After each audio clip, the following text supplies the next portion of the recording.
તો શરિયાતી રાજાએ કીધું કે તમે મૂંઝાઓ નહીં, તમે બધે અંધ થયા, મારી દીકરીને તમારી સેવા મૂકું, તમે એને પત્ની તરીકે સ્વીકારો. એની ભૂલ છે તો એ દંડ સ્વીકારે છે.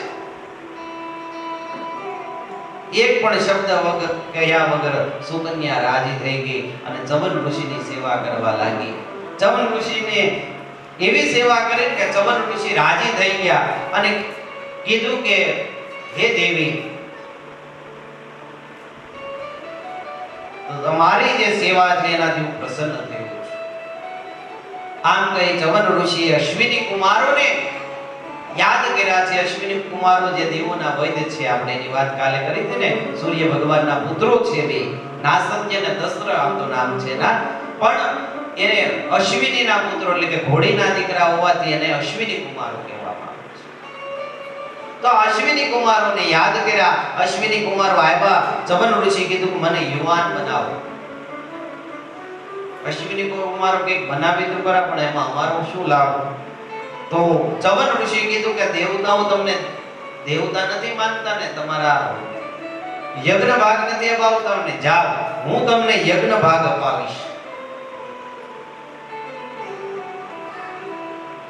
શરત માન્ય રાખી અશ્વિની કુમારોએ એક સુંદર સરોવરની અંદર ઔષધિઓ નાખી અને દવા તૈયાર કરી અને ચવન ઋષિનો હાથ પકડીને અંદર સરોવરમાં પ્રવેશ કર્યો અને સરોવરમાંથી 3 સુંદર કુમારો નીકળ્યા.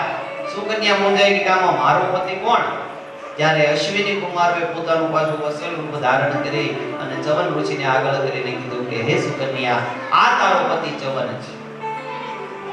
આવા સુંદર પતિને જોઈ સુકન્યા ખૂબ રાજી થઈ. ચવન ઋષિ અને સુકન્યા વનમાં વિહાર કરવા લાગ્યા. આ બાજુ વનમાં ગોવાળિયા ગાયો ચરાવવા આવ્યા. એને જોયું તો સુકન્યા કોઈક સુંદર પુરુષ સાથે બેઠી છે. ગોવાળિયાઓ જાણતા હતા કે એના લગ્ન ચવન ઋષિ સાથે કર્યા છે અને આજે આ સુંદર પુરુષ સાથે છે, એટલે આ વાત એને જઈને રાજાને કરી ગોવાળિયાઓએ કે તમારી કન્યા જે સુકન્યા છે એ તો કોઈ સુંદર પુરુષ સાથે વનમાં ફરતી હતી. રાજાને ખૂબ ક્રોધ ચડ્યો. સીધા જ વનમાં આવી સુકન્યા પાસે જઈને કીધું, હે દુષ્ટા, મેં તને ઋષિની સેવામાં મોકલી હતી અને તું આ જાર પુરુષ સાથે ભમે છે, તને શરમ નથી આવતી? ત્યારે સુકન્યા કહેવા લાગી, પિતાજી બીજા વિચારો મનમાં લાવો નહીં. હું તમારી દીકરી છું અને મારું કોઈ દી પગલું અવળું પગલું હોય નહીં. આ જે દેખાય સુંદર પુરુષ બીજા કોઈ નથી, સાક્ષાત ચવન ઋષિ જ છે. અને સગળે વાત કરી કે કઈ રીતે યુવાન થયા. રાજાને ખૂબ હર્ષ થયો અને દીકરીની માફી માંગી કે બેટા, મને માફ કરજે, હું તને ઓળખી ન શક્યો, મારું લોહી છો, મારે તારી ઉપર વિશ્વાસ રાખવો જોઈએ. અને આ શરિયાતી દીકરીને આશીર્વાદ આપી નીકળી ગયા. શરિયાતી રાજા દીકરીને કારણે પ્રખ્યાત બન્યા છે. એટલે આવી એક દીકરી હોય ને તોય કોળને ઉજાડી દે. આપણે પણ બેન આવી નથી, પણ એ આવી જ દીકરી છે. રામભાઈની જે દીકરી છે એને આજ યાદ કરવી પડે, કારણ કે એ બિચારી ક્યાં છે અને આપણે આ આનંદ કરીએ.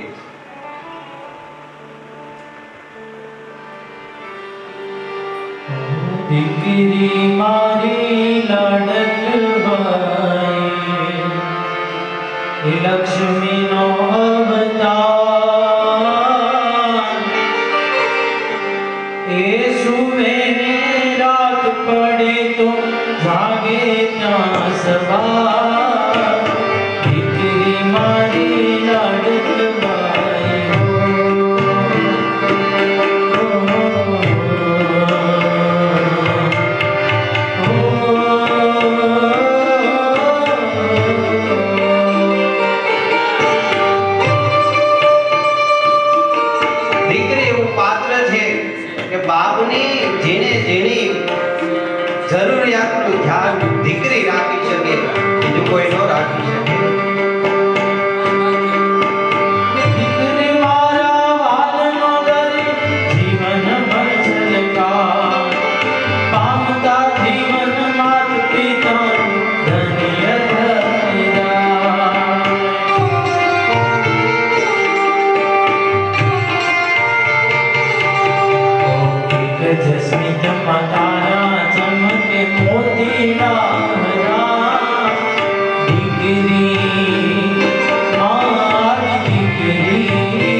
દીકરીનું દાન આપવાનું ફળ મળે.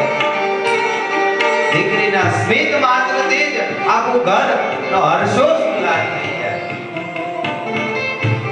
એક દીકરી મળે એટલે મા બાપનું જીવન ધન્ય છે.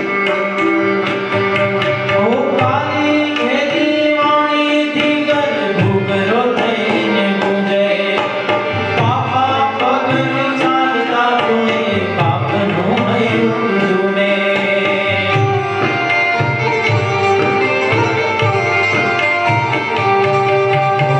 દીકરી તું તો માત પિતાનો સાચો છે આધાર. દીકરી મારી દીકરી, દીકરી મારી દીકરી મારી લાડકવા લક્ષ્મીનો અવતાર. એ સુવે રાત પડે ભાગે તો સવાર. દીકરી મારી લાડકવા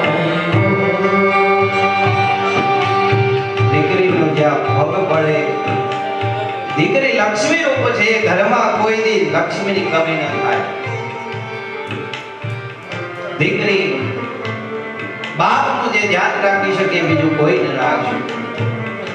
એક બાપો જે જાણે કે દીકરીની શું કિંમત છે ને એ એને ત્યારે સંભળાય, ત્યારે સમજાય કે જ્યારે દીકરીને સાસરે વળાવે.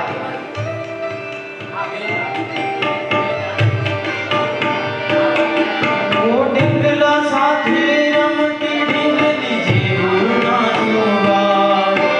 રમતા થાકીને ભૂખ લાગે તો ખીર રાંધે તૈયાર.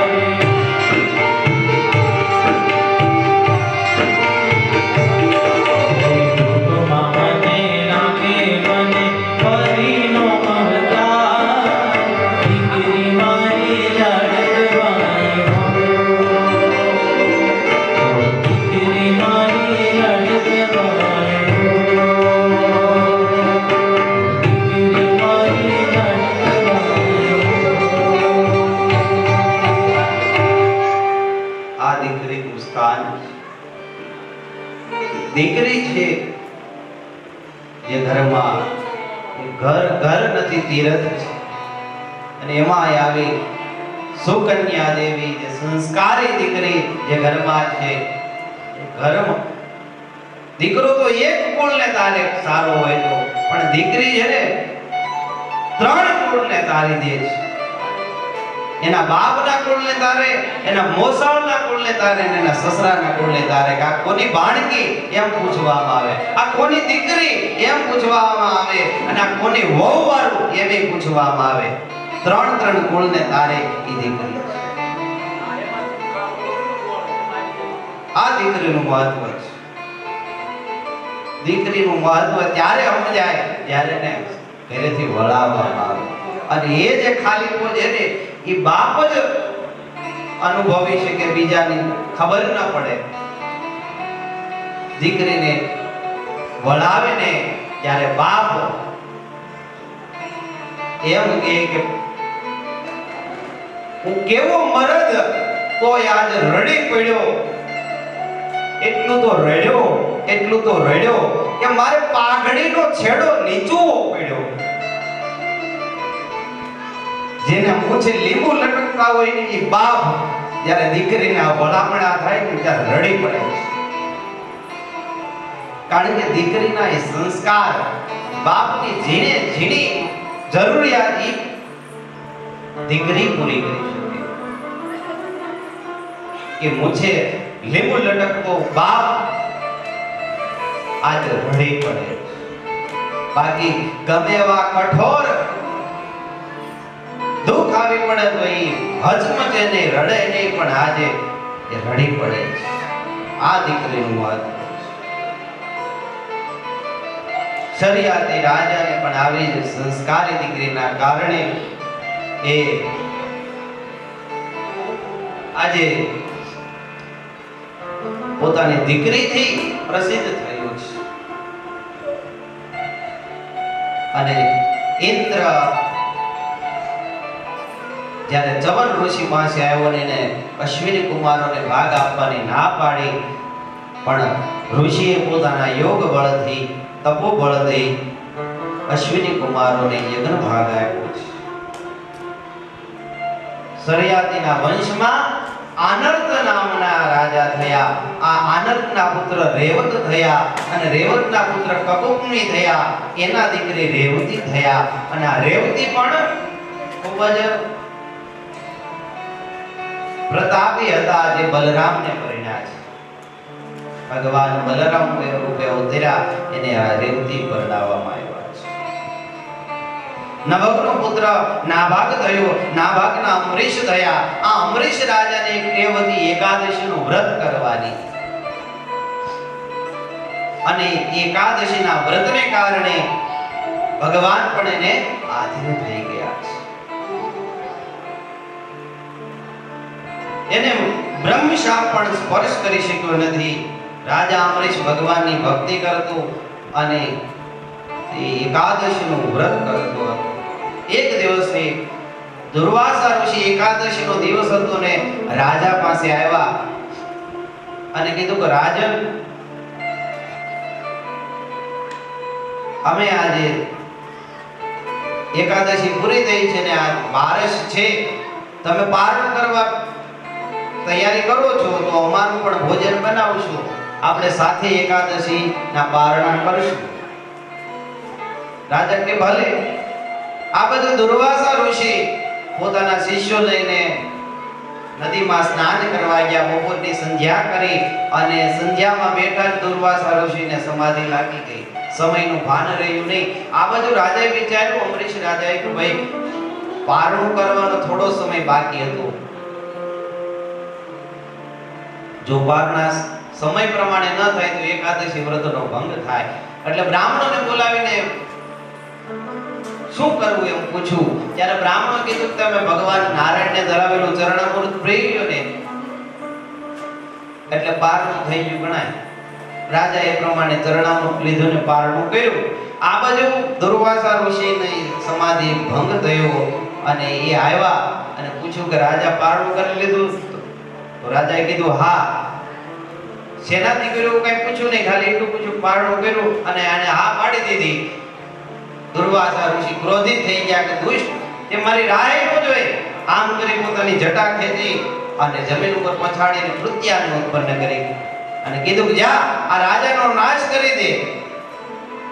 જેવી જ કૃત્યા અમરીશ રાજાને મારવા જાય ને ત્યાં તો સાક્ષાત સુદર્શન ચક્ર પ્રગટ થયું છે અને કૃત્યાને બાળીને ભસ્મ કરી દીધી. જેવી જ કૃત્યાને ભસ્મ કરી અને ત્યાં જ દુર્વાસા ઋષિને એમ થયું કે હમણાં જ હું અમરીશનો નાશ કરું, ત્યાં તો એ સુદર્શન ચક્ર સીધું જ દુર્વાસા ઋષિ પાછળ ભાગ્યું છે. દુર્વાસા ઋષિને એમ થયું કે હવે આનાથી બચાશે નહીં. ભાગવા લાગ્યા, પાતાળમાં ગયા, નરકમાં ગયા, ક્યાંય દરેક જગ્યાએ સુદર્શન પાછળ. ત્યાંથી ભાગતા ભાગતા ભૂલોક, ભવરલોક, સ્વર્ગલોકમાં ગયા.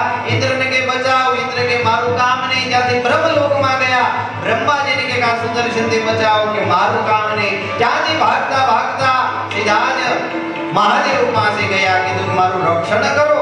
મહાદેવ કે મારું કામ ને આ તો નારાયણનું સુદર્શન છે, જાઓ નારાયણ પાસે જાઓ. દુર્વાસા સીધા જ ભગવાન પાસે ગયા અને કીધું કે હે નારાયણ, તમારા સુદર્શનથી મારું રક્ષણ કરો, મને બાળી રહ્યું છે. ભગવાન કહે કે હું આને ન રોકી શકું, હું તો ભક્તને પરાધીન. મારા ભક્તનું તમે અપમાન કર્યું છે, મારું અપમાન કર્યું તો તમે બચી જાય, પણ મારા ભક્તનું અપમાન કર્યું છે, આ તમને મૂકશે નહીં. તમે જેની ભૂલ કરી ત્યાં જાઓ. અને દુર્વાસા ત્યાંથી ભાગતા જાય અમરીશ રાજા પાસે ચરણમાં દંડવત કરી પડી ગયા. ત્યાં તો અમરીશ રાજાએ દુર્વાસા ઋષિને ઊભા કરી દીધા કે હા મહારાજ, આ શું કરો છો? મને કેમ પાપમાં રાખો છો? તમે તો ઋષિ છો, બ્રાહ્મણ છો, તમારે મને પગે ન લગાય. શું થયું? ત્યારે દુર્વાસાએ કીધું કે આ સુદર્શન ચક્ર મને બાળી રહ્યું છે. ત્યારે અમરીશ રાજાએ સુદર્શનની પ્રાર્થના કરી છે. સુદર્શનમ નમસ્તુભ્યમ સહસ્રારાચ્યુત પ્રિયમ સર્વાસ્ત્રઘાતિન વિપ્રાય સ્વસ્તિ ભૂયાઈડસ્પતે. જેવી સ્તુતિ કરી સુદર્શન ચક્ર શાંત થયું છે. દુર્વાસા બધાએ લોકમાં ભડકાની 1 વર્ષ વીતી ગયું. અમરીશ રાજા 1 વર્ષ સુધી ભૂખ્યા ને તરસ્યા એની જગ્યાએ ઊભા રહ્યા. 1 વર્ષે દુર્વાસા પાછા આવ્યા ત્યારે સુદર્શનને શાંત કર્યું અને પછી અમરીશ રાજાએ દુર્વાસા ઋષિ સાથે એકાદશીના પારણા કર્યા. આ કથામાં ભક્તની મહત્તા બતાવે છે કે જે ભગવાનનો ભક્ત છે એનો કોઈ વાળ પણ વાંકો કરી શકતો નથી. ઇક્ષ્વાકુના વંશમાં યુનાશ્વ નામનો એક રાજા થયો. આ યુનાશને સંતાન નહોતું એટલે એને ઋષિઓને બોલાવ્યા અને કીધું કે તમે એક એવો યજ્ઞ કરો કે મને પુત્રની પ્રાપ્તિ થાય. તો બધા જ બ્રાહ્મણોએ ભેગા મળી એક ઘડામાં જળ ભર્યું અને એ જળમાં દીકરો થાય એવા મંત્રો જપવા લાગ્યા. છેલ્લો દિવસ હતો. તે જ દિવસે યુનાશ્વ રાજા પણ ત્યાં હતો. રાતનો સમય હતો, બધા બ્રાહ્મણો સૂઈ ગયા હતા. યુનાશ્વ રાજાને તરસ લાગી, એને કઈ ખબર નહીં. એ ઘડાનું જે જળ હતું ને પી ગયા. બીજે દિવસે ઋત્વિજોએ બ્રાહ્મણોએ જોયું કે આમાં ઘડાનું જળ ક્યાં ગયું? કારણ કે અમે જે જપ કર્યા હતા એ આ જળમાં હતા. આ જળ કોણ પી ગયું? અમારા રાણીને આપવું શું? તો કોઈ કીધું કે એ જળ તો યુનાશ્વ રાજા પોતે પી ગયા છે. અને એ જળના કારણે યુનાશ્વ રાજાના પેટમાં એક બાળક થયું. બ્રાહ્મણોએ એનું પેટ ચીરી અને બાળકને બહાર કાઢ્યું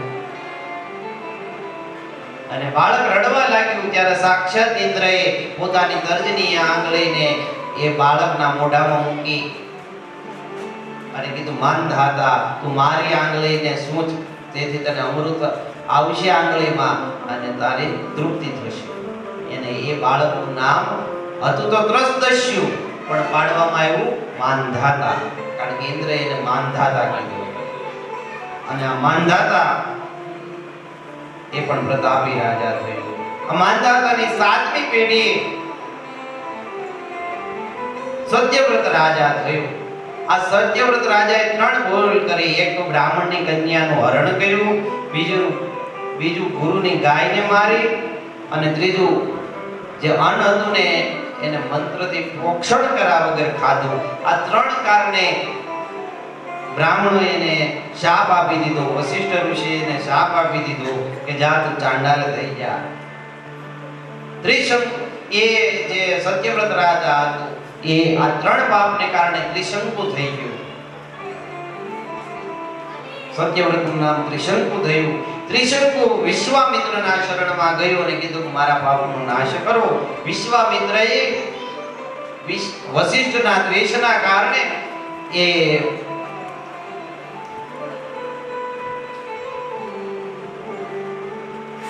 ત્રિશંકુને પાપમાંથી મુક્ત કર્યો અને પોતાના યોગ બળ વડે સ્વર્ગમાં મોકલતા હતા. પણ દેવતાઓએ એને સામું બળ કરીને પાછા મોકલ્યા અને આકાશમાં એક તારા રૂપે હજી પણ ટમટમે છે.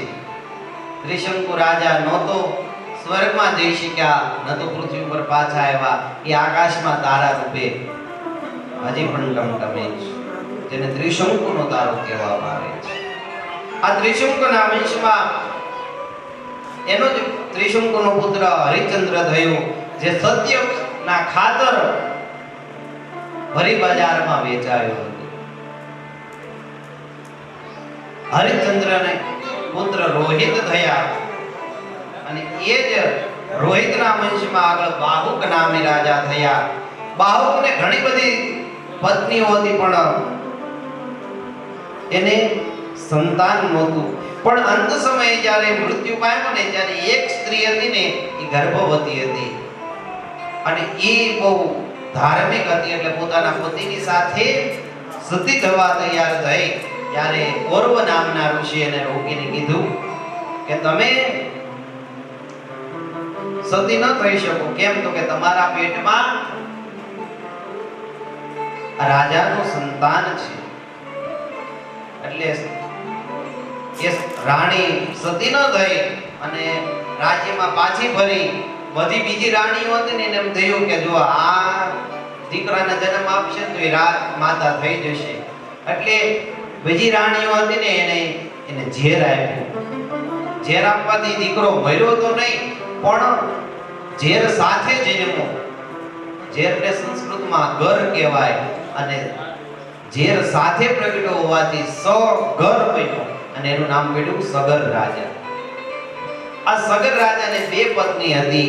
એક પત્ની તેને 60,000 પુત્રો થયા અને એક કેશિની નામની સ્ત્રી હતી, એનાથી અસમંજસ નામનો પુત્ર હતો કે જે ભગવાનનો ભક્ત હોવાથી કાલે આપણે જડ ભરતની વાત કરીને એની જેમ જડ સ્વભાવે રહેતો હતો. એક વખત સગર રાજાને થયું કે અશ્વમેઘ યજ્ઞ કરું. ઇન્દ્રને આ ગમ્યું ને એટલે ઇન્દ્રએ અશ્વમેઘનો ઘોડો ચોરી અને કપિલ ઋષિના આશ્રમમાં બાંધી દીધો. સગર રાજાના જે 60,000 પુત્રો હતા તે ભટકતા ઘોડાને ગોતતા પૃથ્વી ખોદી નાખી અને પૃથ્વી ઉપર ખોદવાને કારણે પૃથ્વી ઉપર સમુદ્ર આવ્યો અને 7 સમુદ્રો પૃથ્વી પર બની ગયા. અને એ સગરના પુત્રો ગોતતા ગયા ક્યાં? જ્યાં કપિલ ભગવાન તપ કરતા હતા. કપિલ મુનિના આશ્રમમાં જેવા ગયા અને ઘોડો જોયો ને તરત જ એને કીધું જો આ ઋષિએ જ આપણો ઘોડો ચોર્યો છે, આને મારી નાખીએ. એટલે 60,000 કોલાહલ કરતા ઋષિને મારવા ગયા. કપિલ ઋષિના તપનો ભંગ થયો ને આંખો ખુલતા માત્રથી જ 60,000 જે સગરના પુત્રો તો એને બળીને ભસ્મ થઈ ગયા, રાખનો ઢગલો થઈ ગયા. આ બધું યજ્ઞનો ઘોડો મળતો નથી અને સગર રાજાના 60,000 પુત્રોય મળતા નથી. એટલે સગર રાજા મૂંઝાણા છે, શું કરવું? અસમંજસ તો કઈ આવી બાબતમાં ધ્યાન ન આપતો, જડ ભરતની જેમ રહેતો. પણ આ અસમંજસનો પુત્ર અંશુમાન હતો, એ દાદાની બહુ સારી સેવા કરતો. એટલે સગરે અંશુમાનને કીધું બેટા જા, તારા દાદાઓ ક્યાં ગયા, તારા કાકાઓ ક્યાં ગયા, ગોત એને. અને ત્યારે એ અસમંજસ નો પુત્ર અંશુમાન ગોતો કપિલ ઋષિના આશ્રમમાં આવ્યો. કપિલ ઋષિને જોઈને એને વંદન કર્યા અને પ્રાર્થના કરી મારા કાકાઓને જોયા. ત્યારે કપિલ ઋષિ કીધું જો આ રાખનો ઢગલો પડ્યો ની તારા કાકાઓ. એને સગળે વાત કરી. અસમંજસના પુત્ર અંશુમાને માફી માંગી અને ઘોડો લઈ સગર રાજાને આપ્યો અને અશ્વમેઘ યજ્ઞ પૂરો કરાવ્યો. અને પછી સગળે વાત કરી કે તમારા પુત્રો બળીને ભસ્મ થયા છે. કે એનું નિવારણ શું? તો કે કપિલ ભગવાને કીધું કે સ્વર્ગની ગંગા જો પૃથ્વી પર આવે તો આનો ઉદ્ધાર થાય. આમ કહી અંશુમાન તપ કરવા નીકળી ગયા છે. અંશુમાન થી ગંગાજી આવ્યા નહીં. પછી એનો પુત્ર દિલીપ તપ કરવા ગયો છે. દિલીપ પણ મૃત્યુ પામ્યો. ગંગાજી પ્રસન્ન થયા નહીં. દિલીપના પુત્ર ભગીરથ થયા. ભગીરથે ગંગાજીને પ્રસન્ન કરવા તપ કર્યું, જેથી ગંગાજી પ્રસન્ન થયા અને કીધું કે હું પૃથ્વી પર તો આવું પણ મારો વેગ એટલો છે ને વેગ એ તમે જુઓ, ખબર પડે ગંગાજીમાં કેટલું તાણ છે. ગંગાજી કીધું મારો વેગ એટલો છે ને કે આ પૃથ્વી પર મને કોઈ ઝીલી નહીં શકે. હું સીધી જ પાતાળમાં વહી જાય. જો મને કોઈ ઝીલી લઈને તો હું પૃથ્વી પર આવું. ત્યારે ભગીરથે ભગવાન ભોળાનાથને પ્રસન્ન કર્યા અને ભગવાન ભોળાનાથ ગંગાજીને ઝીલવા તૈયાર કર્યા છે.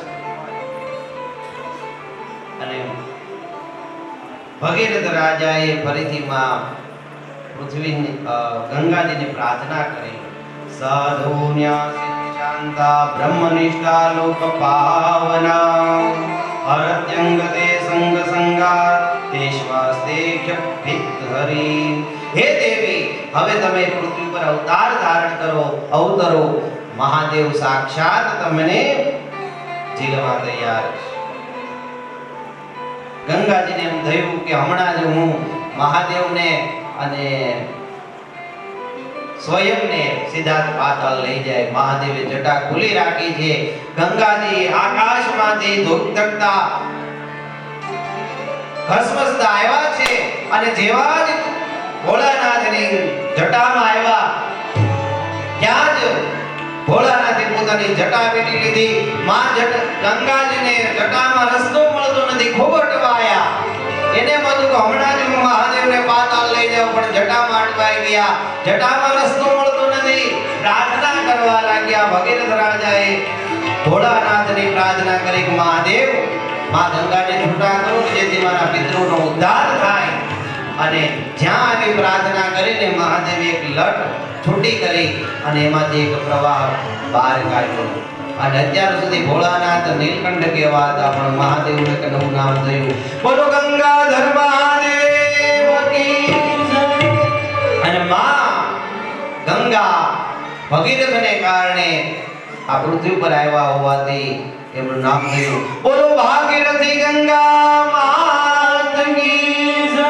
માં ગંગાનું પૃથ્વી પર અવતરણ થયું. અને આગળ ભગીરથ રાજાને પાછળમાં ગંગા ચાલ્યા જાય. રસ્તામાં જહનુ નામના ઋષિનો આશ્રમ આવે. ગંગાજી આશ્રમને તોડવાનો પ્રયત્ન કર્યો ને જહનુ ઋષિ એનું આચમન કરી ગયા. પોતાની રાણી સાથે રાણીવાસમાં ગયો, પણ રાણીને જાણ હોવાથી એને સહવાસ માટે અટકાવ્યા. વશિષ્ઠએ બ્રહ્મદેવથી એને એક બાળક આપ્યું. એ બાળક જન્મતો નહોતો. વશિષ્ઠ ઋષિએ પથ્થર મારી એને જન્મ આપ્યો અને એનું નામ અશ્મક પડ્યું. આ અશ્મકને જ્યારે પરશુરામ ની ક્ષત્રિય પૃથ્વી કરતા હતા, ક્ષત્રિયનો સંહાર કરતા હતા, ત્યારે દીકરીનું રૂપ આપી દીધું. એને હતો તો દીકરો, પણ ફરાક પહેરાવી અને ઘોડિયામાં સૂર આવી દીધું. અને પરશુરામ ખેંચીને ક્ષત્રિયોને મારતા હતા ને ત્યારે રાણીએ કીધું કે આ તો દીકરી છે, દેવાજો મહારાજ. અને એ બચી ગયા. અને એનું નામ સ્ત્રીઓએ બચાવ્યા હોવાથી એનું નામ પડ્યું નારી કવચ. એ જ વંશમાં ખટવાંગ રાજા આવ્યા છે. ખટવાંગની રાજા આપણે પહેલા દિવસે કરી હતી કે દેવાસર સંગ્રામમાં તેમણે દેવતાઓની મદદ કરી હતી. અને જ્યારે સંગ્રામમાં દેવતાઓ જીતી ગયા એટલે દેવતાઓએ ખટવાંગ રાજાને કીધું તમારે શું જોઈએ? તો કે મારે કાંઈ જોતું નથી, પણ મને કહો મારું આયુષ્ય કેટલું વધ્યું છે? ત્યારે દેવતાઓએ કીધું 2 ઘડી વધી છે. ખટવાંગ રાજા સીધા જ દેવતાઓને કહે તમે મને ગંગાજીને કાંઠે પહોંચાડો. અને દેવતાઓએ ખટવાંગ રાજાને ગંગાજીના કાંઠે હરિદ્વાર ક્ષેત્રમાં મૂક્યા. અને ખટવાંગ રાજા ગંગાજીમાં સ્નાન કરી અને ભગવાનમાં મન લગાડી ભગવાનના ધામમાં ગયા હતા. એટલે ભગવાનને પામવામાં કઈ બહુ જાજો સમય ન જોઈએ, પણ મનની જરૂર પડે એવો આ કથાથી સમજ. 2 ઘડીમાં જ ભગવાનને એને પામી લીધા. પણ પહેલા તમારા કર્મ હારા હોવા જોઈએ. ખટવાંગ રાજાએ એવું કોઈ કર્મ નહોતું કર્યું કે જે મોક્ષ ને અંતરાય હોય. આ ખટવાંગના પુત્ર દીર્ઘબાહુ થયા. દીર્ઘબાહુના પુત્ર રઘુ થયા. રઘુના પુત્ર અજ થયા. અને એના પુત્ર દશરથ રાજા થયા. આ દશરથ રાજા છે એને ઘરે ભગવાન 4 અંશાવતાર રૂપે પ્રગટ થયા. સૌથી મોટા રામ, જેનો મહિમા ઋષિઓએ વર્ણવ્યો છે. અહીં ભાગવતમાં ભગવાન રામચંદ્રની સંક્ષિપ્ત કથા આવે છે. આવો આપણે બધા જ અવધપુરી જઈએ. અવધપુરી રઘુકુલ મણિ રામ.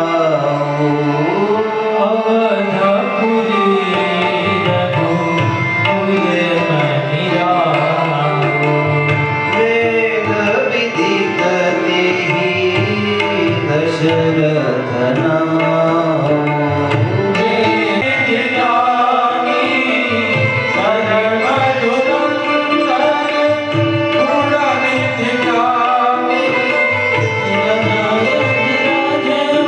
you.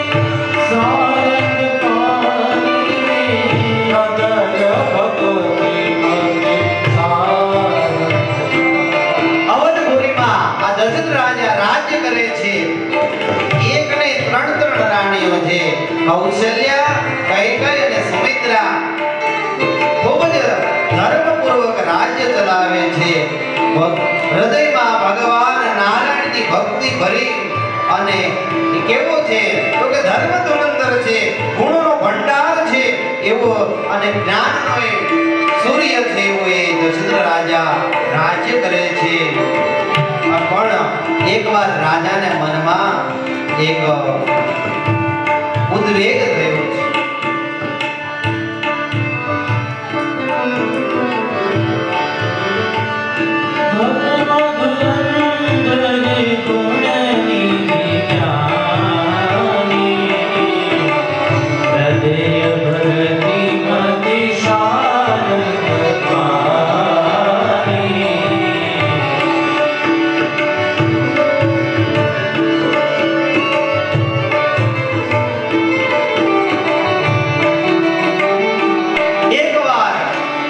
રાજાના મનમાં ઉદ્વેગ થયો કે મારે સંતાન નથી, બધા સુખ છે પણ સંતાન નથી, અને આનું નિવારણ હવે કોણ કરે? ગુરુ સિવાય કોઈની પાસે જવાય નહીં. રાજા ગુરુ વશિષ્ઠ પાસે ગયા. ગુરુ ગ્રહ ગયો તુરત મહિપાલા, ચરણ લાગી કર વિનય વિશાલા.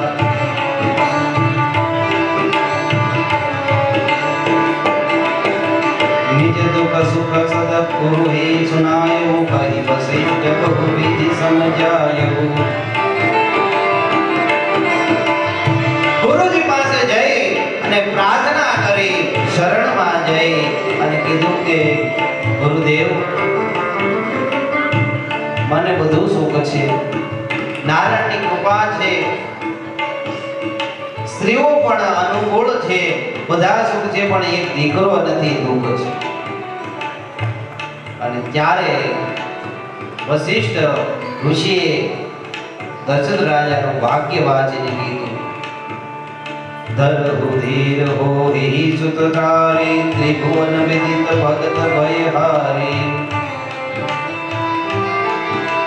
ધીરેથી ધરો, તમને એક નહીં 4 દીકરા થશે. અને એ કેવા વેદ વિદિત, જેનું મહિમા વેદો પણ ગાય એવા શક્તિશાળી પુત્ર થશે. અને શૃંગી ઋષિને બોલાવ્યા છે અને પુત્ર કામેષ્ટિ યજ્ઞ કરાયો. શૃંગી ઋષિ ભક્તિ સહિત યજ્ઞ કરાયો છે. ભક્તિ સહિત મુનિ આહુતિ દી, ભક્તિ સહિત મુનિ આહુતિ દીને, પ્રગટે અગ્નિ ચરુ કરલીના, પ્રગટે અગ્નિ ચરુ કરલીના. ત્યાં જ યજ્ઞમાંથી સાક્ષાત અગ્નિ ચરુ લઈ પ્રગટ થયા. અને એ ચરુ અગ્નિ એ વશિષ્ઠ ઋષિને આપ્યો. વશિષ્ઠ ઋષિએ દશરથ રાજાને ચરુ આપ્યો. ચરુ દશરથ રાજાએ હાથમાં તો લીધો, વિચારે પણ કે મારે આપવું કોને? રાણી 3 છે. પેલા ચરુ લઈને મોટી રાણી કૌશલ્યાના હાથમાં આપ્યો. કૌશલ્ય હાથમાં ચરુ તો લીધો, પણ વિચાર્યું કે હું એકલી ખાવ ને તો એકલ પેટી કહેવાઓ. આ મારી ખોર કે નથી, આ તો મારી બહેનું છે, ઈ કેમ રહી જાય? એટલે કૌશલ્યાએ પોતાના હાથમાં ચરુ હતો ને કૈકેયીને આપી દીધો. કૈકેયી વિચારે જો મોટી બહેન આવું કરતી હોય તો મારાથી કેમ લેવાય? આ નાની બિચારીને હું દઈ દઉં. એટલે ચરુ એને આપી દીધો. સુમિત્રા એમ થયું કે આ મારી બે મોટી બહેનો મને આપી છે તો મારે એમ લેવાય નહીં. એને સમજાવી કીધું તમે બે જણ અડધો અડધો ખાઈ લો, મારે નથી ખાવું.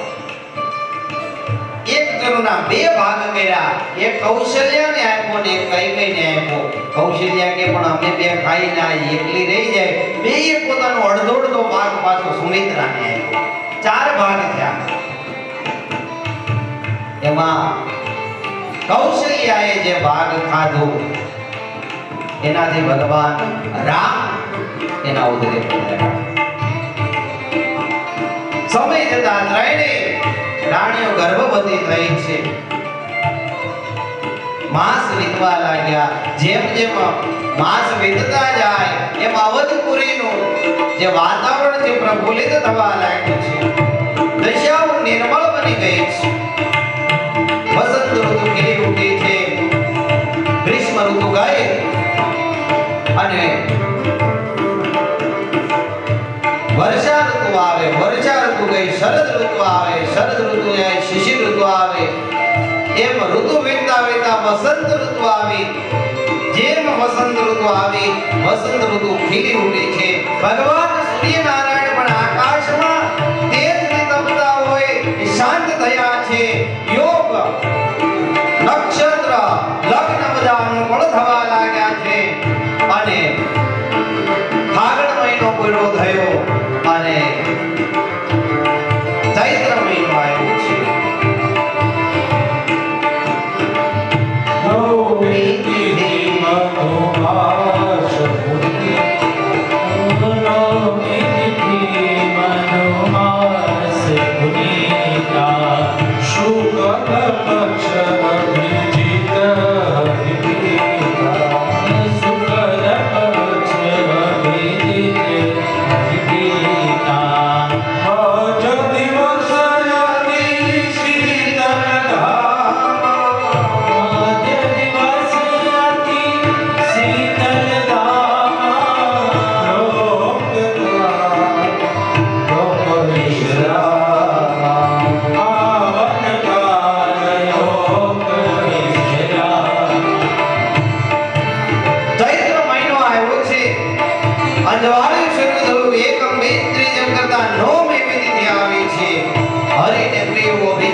કે નદીની ગરમી લોકના વિશ્રામનો પાવન કાળ છે. મંદ શીતળ પવન વાયુ આવવા લાગ્યો.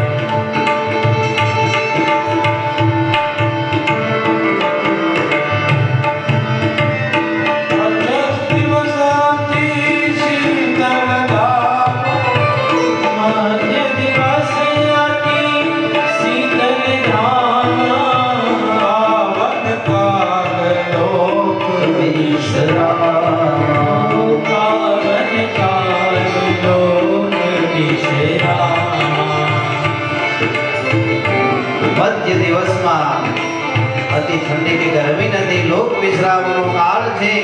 શીતલ મંદ વાયુ વહેવા લાગ્યો છે. દેવતાઓ આનંદિત થયા છે. સંતોના મનમાં મોટો ઉત્સાહ થવા લાગ્યો છે. વનરાજીઓથી ખીલી ઉઠી છે. પર્વતો રત્નોથી શોભવા લાગ્યા. પર્વતો ગદગદિત થઈને સ્ત્રવવા લાગ્યા છે અને અમૃત ધારારૂપ નદીઓ વહેવા લાગી છે. ગગન નિર્મળ થઈ ગયું છે. બ્રહ્માજી ભગવાનના પ્રાગટ્યનો સૂર્ય જાણ્યો. સર્વે દેવો સહિત વિમાનમાં બેસી વધ ભણી ચાલ્યા છે. નિર્મળ આકાશમાં દેવતાઓનો સમૂહ શોભી રહ્યો છે. ગંધર્વો ગાન કરવા લાગ્યા છે. દેવતાઓ પુષ્પ વૃષ્ટિ કરવા માટે તૈયાર થયા. ગગનમાં દુંદુભીઓ લાગવા લાગ્યા છે. નાગ મુનિ દેવતાઓ સ્તુતિ કરવા માટે તૈયાર થયા. અનેક પ્રકારથી બધા સેવા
ભગવાન પ્રગટ તો થયા પણ કેવા થયા? ચતુર્ભુજ રૂપે પ્રગટ થયા. નિજ આયુધ ભુજ ચારે હાથમાં શંખ ચક્ર ગદા પદ્મ લઈને ભગવાન પ્રગટ થયા છે. ગળામાં વનમાળા અને નયન વિશાળ એવા ભગવાન પ્રગટ થયા. એટલે માં કૌશલ્યા હાથ જોડે સ્તુતિ કરે કે આ તમે તો દીકરાને બદલે બાપ બનીને આવ્યા, તમે તો બાળક રૂપ ધારણ કરો. કંજૂરી કરે તોરી અસ્તુતિ તોરી, કંજૂરી તોરી અસ્તુતિ તોરી, કેહી વિરિયન માતા ગુણ જ્ઞાન નીત અમાના વેદ પુરાણ કરુણા સુખ સાગર સબ ગુણાગરે જે ગાવરી સુસંગ સૌ મમહિત રાગી જન અનુરાગી ભય પ્રગટ શ્રીકાંતા.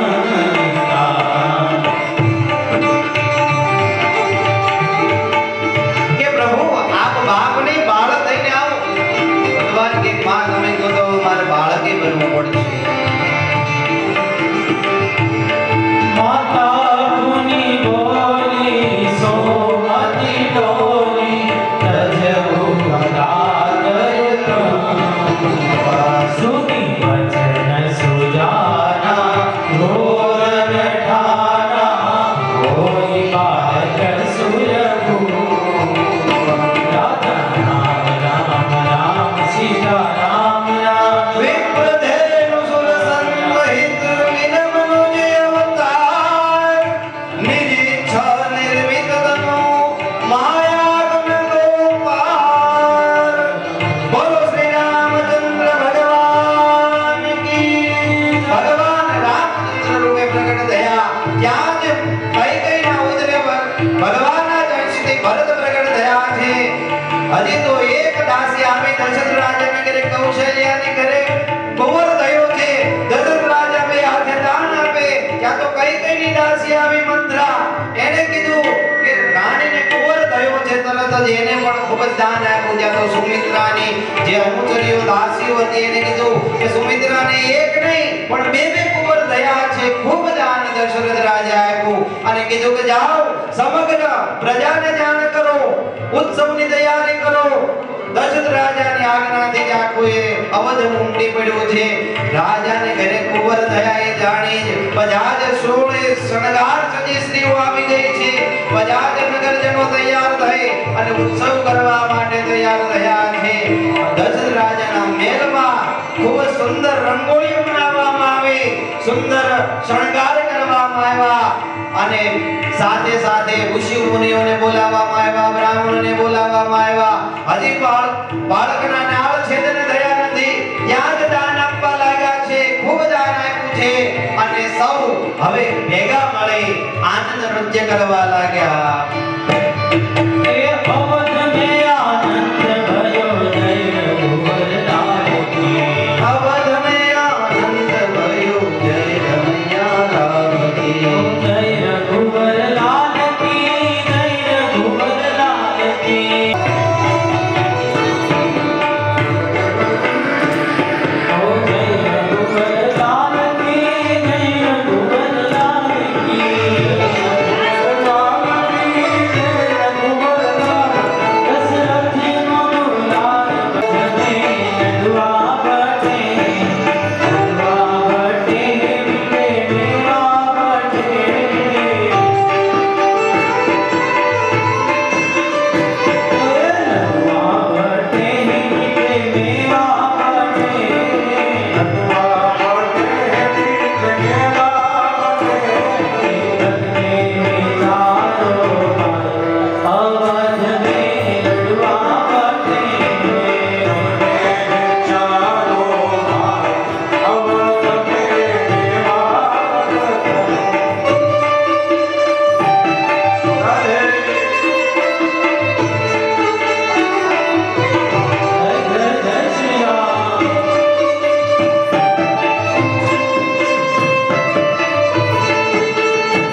यं जगनेन जगन्मय जन्त देवस्थानि धर्माणि प्रथमान्यासन्नः देहनाकं महिमानत चन्द्रपूर्वे साध्याः सन्ति देवाः ॐ सीतावल्लभाय विद्महे दशरथनन्दनाय धीमहि तन्नो राम प्रचोदयात्। बोलो रामचंद्र भगवान की, भरत भैया की, लखन भैया की, शत्रुघ्न भैया की।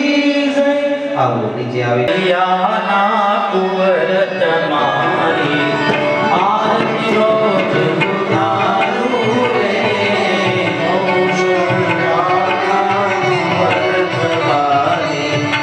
आरती रोज उतारू रे।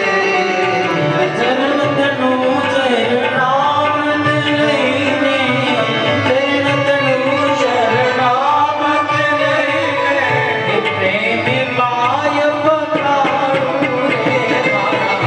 शरियारा आरती रोज ईश्वरियो जड़मा स्नान करावी, तिलक करूं पारू रे।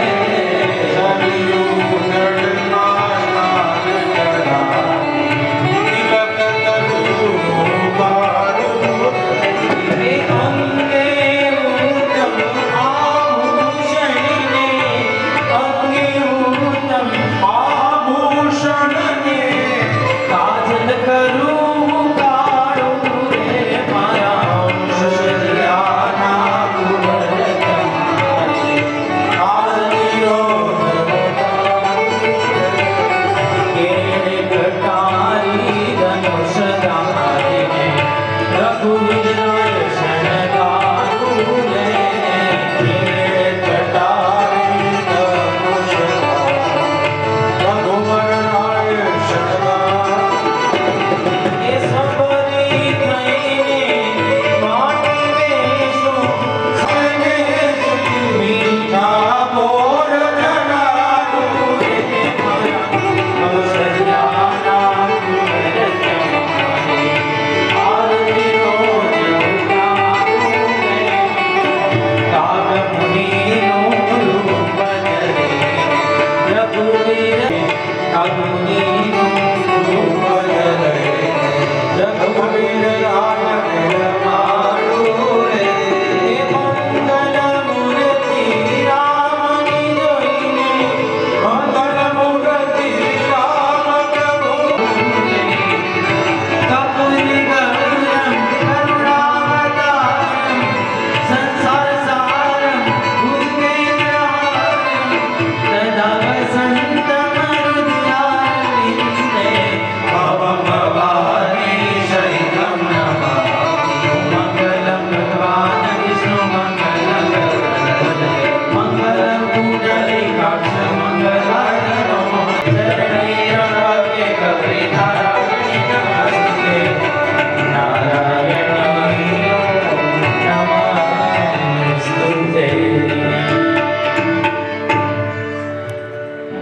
રામ પાડવામાં આવ્યું છે। વશિષ્ઠ ઋષિએ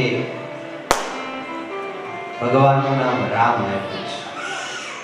પરમ વર્ણ તનોતિથી ભરત, જે રામ પ્રેમ દ્વારા સંસારને ભરી દે એ ભરત।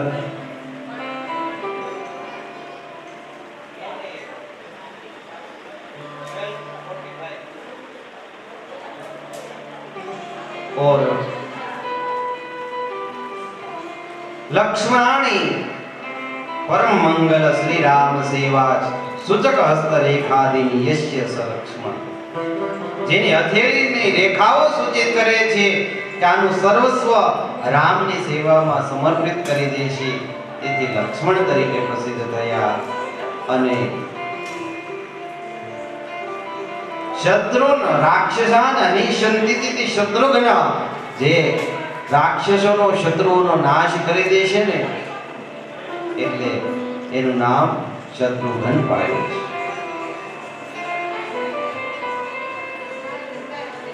પ્રભુ અવતારની કથા સુખદેવજી એક જ શ્લોકમાં કહી દીધી છે। गुरुवर्धे त्यक्तराजो व्यचरदनुवनं पद्मपद्माभ्यां प्रियाय पाणिस्पर्शाक्षमाभ्यां रजितपतरुजो यो हरीन्द्रानुजाभ्याम् वेरुभ्यां शूर्पणख्यां प्रियविरहरुषारोपितभ्रुविजृम्भ स्रप्ताब्दिबद्धसेतु फलदवहन कोसलेन्द्रोवतान्न। एक જ શ્લોકમાં ભગવાન રામચંદ્રની આખી લીલા વર્ણવી દીધી, અવતાર વર્ણવી દીધી. પણ પરીક્ષિત મહારાજ કે પ્રભુ એમ નહીં, તમે થોડીક વિસ્તૃત રામ કથા જણાવો. અને રામ કથા જાણ્યા વગર તમને કૃષ્ણ કથા સમજાય નહીં. જ્યાં સુધી મર્યાદા ન સમજાય ત્યાં સુધી લીલા ન સમજાય. કૃષ્ણ લીલા જ્યારે રામ કથા સમજાય ને ત્યારે સમજાય.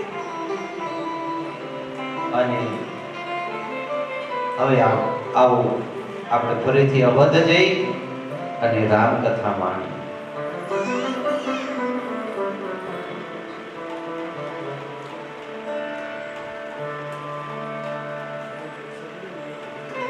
સરયુ કિનારે જે અવધપુરી અયોધ્યાપુરી આવી છે.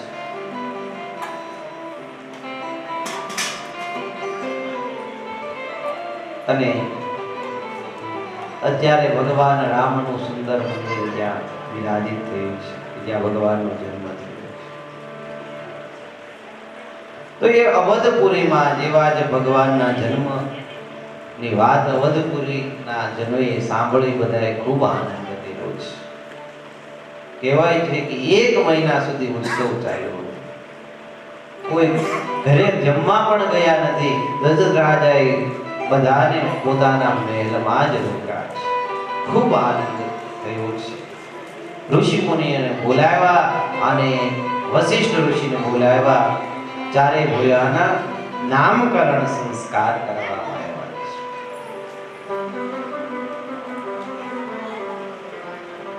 ભગવાનના મનોહર રૂપ જોઈ ઋષિ મુનિઓ પણ ભગવાનના દર્શન કરવા લાલાઈ. દશરથ રાજા પણ રાજકાજનું કામ ભૂલી અને ભગવાનના મનોહર છબીને નિરખતા બેસી રહ્યા.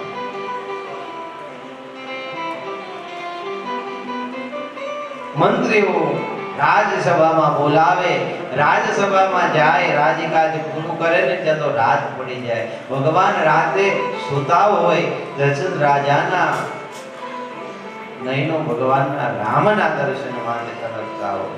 ભગવાન આંખો બંધ કરીને સૂતા હોય. દશરથ રાજા આંખો બંધ કરેલા ભગવાનના એ સ્વરૂપને જોઈને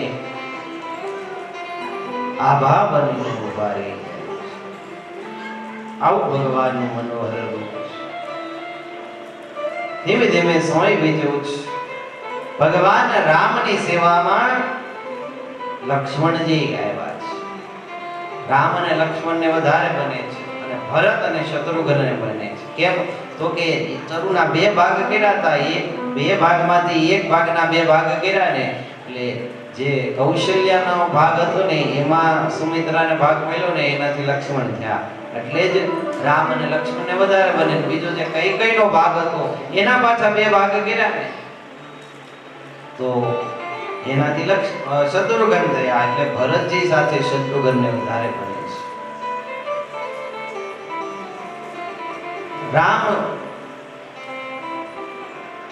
બાળપણથી જ ખૂબ જ માતા પિતાની આજ્ઞામાં રહેતા.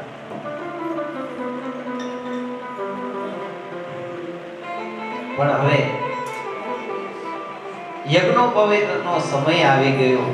ગુરુ વશિષ્ઠને બોલાવી દશરથ રાજાએ કીધું કે ગુરુદેવ, અમારા દીકરાઓને હવે યજ્ઞોપવિત સંસ્કાર આપો અને એને વિદ્યાભ્યાસ કરાવો.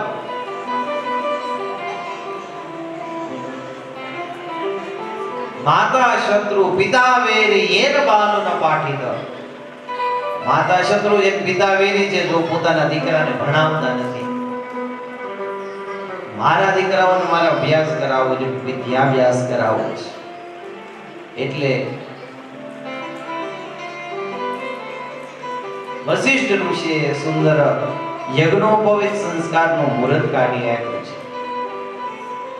અવધપુરીમાં ફરીથી ઉત્સવ થયો છે. ધૂમથી યજ્ઞોપવિત સંસ્કાર ઉજવાયા છે.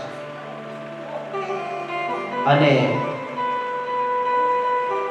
ભગવાન રામ, ભરત, શત્રુઘ્ન અને લક્ષ્મણજી જ્યારે યજ્ઞોપવિત સંસ્કાર ધારણ કરે ગુરુની સેવામાં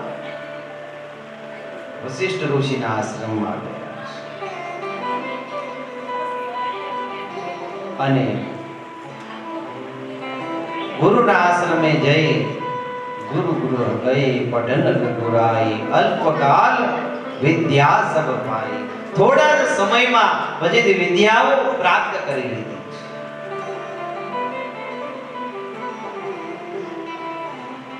વિદ્યાઓ પ્રાપ્ત કર્યા બાદ લક્ષ્મણજી, શત્રુઘ્ન, ભરતજી સહિત ભગવાન રામ અયોધ્યામાં પધાર્યા છે. માતાઓના ઉરમાં દૂધ ઉભરાઈ ગયું છે. માતાની મમતા ઉભરાણી છે.